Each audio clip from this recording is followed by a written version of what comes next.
Hai teman, selamat datang di channel SKT New. Jangan lupa pada teman-teman untuk like, komen, dan subscribe supaya tidak ketinggalan update dari channel ini. Mimin ucapkan terima kasih. Selamat menyaksikan. Diam sesaat. Keduanya saling bertatap mata, menyelami dalamnya hati masing-masing. Bukan kali pertamanya Fajri membahas itu. Bahkan melamarnya saja sudah sering dilakukan. Tetapi entah mengapa hatinya masih takut untuk membukanya lagi. Bukan takut karena luka yang digoreskan mantannya, tetapi ia takut kekecewaan dirasakan pasangannya jika tahu keadaan dirinya. Memang dokter tidak mengatakan ia mandul, tetapi akan sulit memiliki keturunan lantaran salah satu indung telurnya rusak.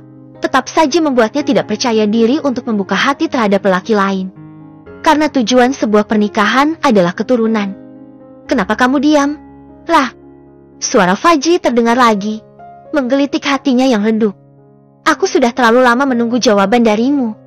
Apa yang membuatmu ragu dan seolah tak percaya untuk menerimaku? Lah, apa? Sirat mata Fajri menuntut, lantaran selama perjalanan kisah mereka, Andira tidak berani mengambil keputusan, menggantungkan hubungan yang sulit ini. Katakan padaku, tolong, desak pemuda. Itu matanya berkaca-kaca. Ya, Andira akui ini semua kesalahannya. Andai ia lebih berani mengambil keputusan, mungkin Fajri tidak akan sesedih ini. Ia terlalu egois, cuma mementingkan dirinya sendiri. Apa yang salah dariku? Aku akan berusaha perbaiki. Tolong, Rah, kasih aku kepastian. Fajri semakin dalam menatap dirinya, mengunci hatinya untuk siap menerima kenyataan pahit. Jika ia jujur kepada pemuda itu. Bukan kamu yang salah, Fajri. Suaranya terdengar berat, menahan beban yang begitu dalam di dadanya. Tapi aku yang tak sempurna. Bahkan ia tak sanggup menatap wajah pemuda itu. Banyak kekurangan aku, yang tidak mungkin bisa diterima oleh orang lain. Termasuk kamu sendiri.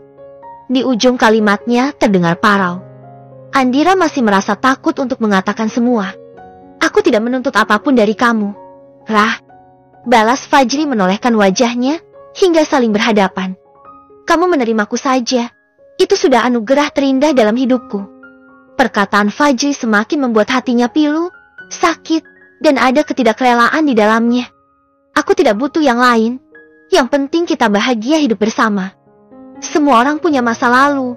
Begitu juga denganku. Rah, yang harus kita hadapi adalah masa depan.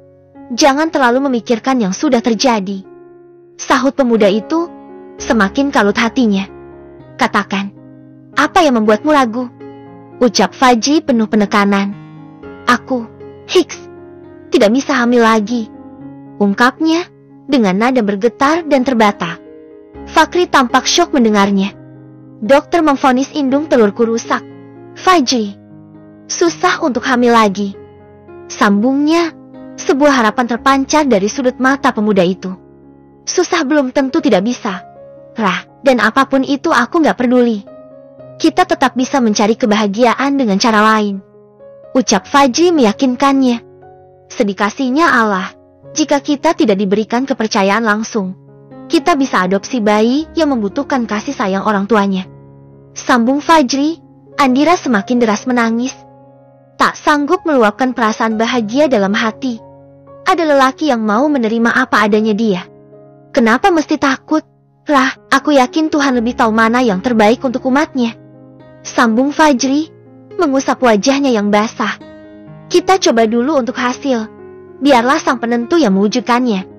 Seorang lelaki berpenampilan lusuh, baru saja keluar dari rumah tahanan di Salemba. Lelaki itu bersujud di depan gerbang kesakitan, sambil menangis tergugu. Menjadi penghuni tempat itu selama 5 tahun, banyak hal yang ia lewati seorang diri. Kasus perselingkuhan juga kasus KDRT yang ia lakukan kepada mantan istrinya, mengharuskan ia menjadi penghuni tempat itu selama 5 tahun berjalan. Kini, ia bisa menghirup udara bebas lagi, melihat dunia luar tanpa ada batasannya. Ia berjalan tertatih hanya membawa pakaian yang menempel di badan, juga sebuah telepon genggam miliknya dan uang sebesar 200.000 hasil dari kreativitasnya di dalam tempat itu. Ia terus berjalan, tanpa tahu tujuan. Yang jelas ia tak punya siapa-siapa lagi di dunia ini, 2 tahun yang lalu, ia mendengar kabar kalau papinya meninggal lantaran kecelakaan hebat saat akan bekerja. 1 tahun kemudian, maminya menyusul, meninggal lantaran sakit yang sudah diderita cukup lama. Sekarang, ia bingung harus kemana. Sedangkan uang yang ia punya hanya cukup untuk membawanya ke kota. Dan terpaksa ia bertahan hidup di Jakarta sambil mengumpulkan uang untuk pulang ke kampung halaman. Sebelum mencari angkutan umum untuk ke kota, Nathan mencari kontak terdekat untuk menjual telepon genggam miliknya. "Jeti berapa, Pak?" tawarnya pada pemilik konter yang ia datangi. "Saya cuma berani bayar 1 juta aja, Bang," jawab orang itu. Nathan menghela napas berat. Tak ada pilihan lain. Ia relakan benda berharga miliknya itu dinego dengan harga segitu. "Ya sudahlah, nggak apa-apa. Saya butuh uang sekarang," ucapnya dengan sangat terpaksa. Setelah menerima uangnya, Nathan langsung pergi, mencari angkutan umum untuk bisa mengantarnya ke pusat kota. Sampai juga ia di tempat yang dituju. Hanya saja ia masih belum bisa menentukan kemana akan tinggal. Sedangkan ia tidak memiliki alat komunikasi yang bisa mengantarnya dan mencari tahu informasi itu. Perih di perutnya memaksanya untuk berhenti di warteg. Ia singgah di tempat itu untuk membeli makanan. "Bu, nasi sama sayurnya aja ya," ucapnya, menyebutkan pesanan pada penjualnya. "Enggak pakai lauk ya, Pak?" "Enggak usah, Bu." Sepiring nasi dan sayur lodeh ia nikmati dengan lahapnya. Ia merasa sangat bersyukur bisa menikmati makanan yang ada rasa pedasnya. Hidup selama 5 tahun yang ia rasakan hanya nasi dan sayur hambar. "Maaf Bu, di sekitar sini ada kos-kosan gak ya?" tanyanya pada penjual warteg yang ramah itu. "Oh ada, di komplek belakang sini ada kos-kosan murah, Mas. Kalau nggak salah sebulannya itu cuma 300 deh," jawab wanita itu menunjuk ke arah gang sempit di sebelah sekolah TK dan PAUD depan warungnya. "Ini Bu uangnya. Terima kasih ya infonya Bu." Nathan meninggalkan tempat itu, menyeberang jalan sesuai arahan dari ibu-ibu tadi. "Kayaknya gang kecil ini ya," kata ibu-ibu tadi. Gumamnya. Hanya saja ia terpaksa menghentikan langkah kakinya saat melihat seorang anak kecil berjalan mengambil mainannya di tengah-tengah jalan. Sedang dari kejauhan nampak motor melaju sangat cepat menuju anak itu. "Adek, awas!" Nathan terpaksa merangkul anak itu dan membawanya menepi. "Kamu gak apa kan?" Anak itu menggeleng. Badannya menggigil lantaran masih syok. Tak berapa lama datang segerombolan orang-orang tiba-tiba memukulinya. "Dasar penculik kamu. Habisi dia sampai mampus." Makian dari orang-orang itu hanya bisa ia elak dalam hati. Mereka tidak akan percaya kalau niatnya hanya ingin menolong.